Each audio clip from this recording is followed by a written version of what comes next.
Salam jumpa lagi saudara-saudariku, umatku yang terkasih.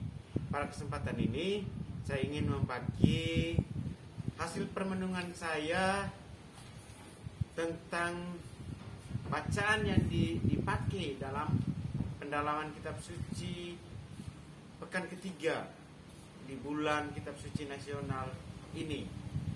Temanya adalah Yesus sahabat bagi mereka yang menderita. Teks yang dipakai diambil dari Injil Lukas bab 10 ayat 25 sampai 37. Dalam teks itu menarik, tampil seorang ahli Taurat. Dia mengajukan pertanyaan kepada Yesus. Apa yang mesti dia buat untuk memperoleh kehidupan kekal? Bagus sekali. Dia ingin tahu cara untuk memperoleh kehidupan kekal. Dan Yesus menjawab, memberi jawaban, menyuruh dia untuk membaca dalam kitab suci. Apa yang kau baca dalam kitab suci? Apa yang kau baca dalam kitab Taurat? Dan dia menjawab, kasihilah Allahmu dengan segenap hati, dengan segenap jiwa, dengan seluruh hidup. Dan kasihilah sesamamu manusia seperti dirimu sendiri. Lalu Yesus katakan, lakukanlah itu. Untuk membenarkan diri, dia mengajukan pertanyaan kepada Yesus lagi. Siapakah sesamaku? Menarik sekali. Siapa sesama? Siapa yang dimaksudkan dengan sesama manusia di sini? Konsep orang Yahudi sesama adalah yang satu keturunan dengan dia, sesama Yahudi, sesama keturunan Abraham, sesama orang Israel. Tetapi konsep Yesus tentang sesama itu bukan yang seperti konsep ahli Taurat itu.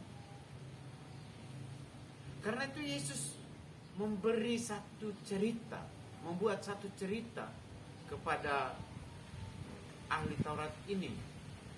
Diceritakan bahwa dalam perjalanan dari Yerusalem menuju Yeriko itu terjadi perampokan terhadap seseorang. Mereka merampok, bukannya merampok barang-barang yang dimilikinya, tetapi mereka menganiaya dia sampai setengah mati lalu ditinggalkan. Ketika dia sekarat, boleh dikatakan setengah mati begitu. Sekarat, dibiarkan begitu lalu mereka pergi.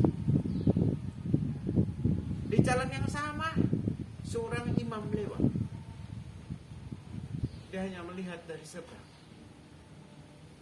Dia tahu bahwa orang yang baru saja dirampok itu membutuhkan pertolongan, tetapi dia tidak menolong. Lalu melewatinya dari seberang jalan, seolah-olah tidak peduli. Kemudian seorang Lewi lewat juga, sama, tidak buat apa-apa, pergi begitu saja. Mungkin perlu kita tahu alasan mereka tidak buat apa-apa. Seorang imam pada waktu itu, dia tidak mau menajiskan diri dengan membantu orang yang mengalami sial itu. Mereka juga mengerti tentang kesialan itu adalah salah satu kutukan. Mungkin karena dia berbuat salah. Dan kutukan itu berarti najis, kotor. Dia tidak mau menyentuhnya, tidak mau menolongnya karena takut menajiskan diri.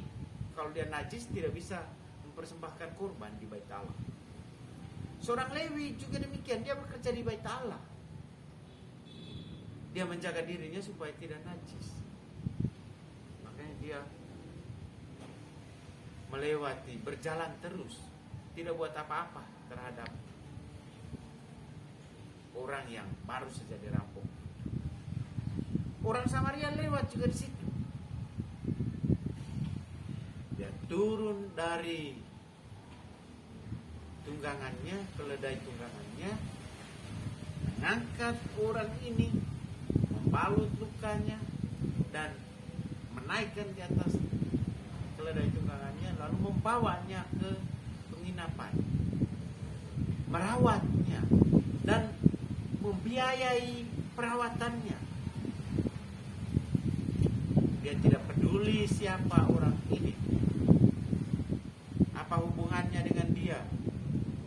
Yang ada dalam benaknya dia adalah orang ini adalah sesama manusia yang membutuhkan pertolongan, orang yang menderita, yang harus ditolong.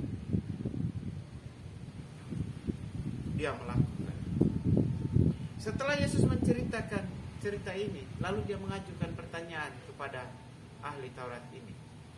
Menurut kamu, siapakah saudara dari orang yang sial ini, orang yang dirampok ini? Dari 3 orang ini, imam, orang Lewi atau orang Samaria? Lalu dia menjawab, dia yang telah menunjukkan kasih kepadanya. Lalu Yesus katakan bahwa pergilah, lakukanlah demikian.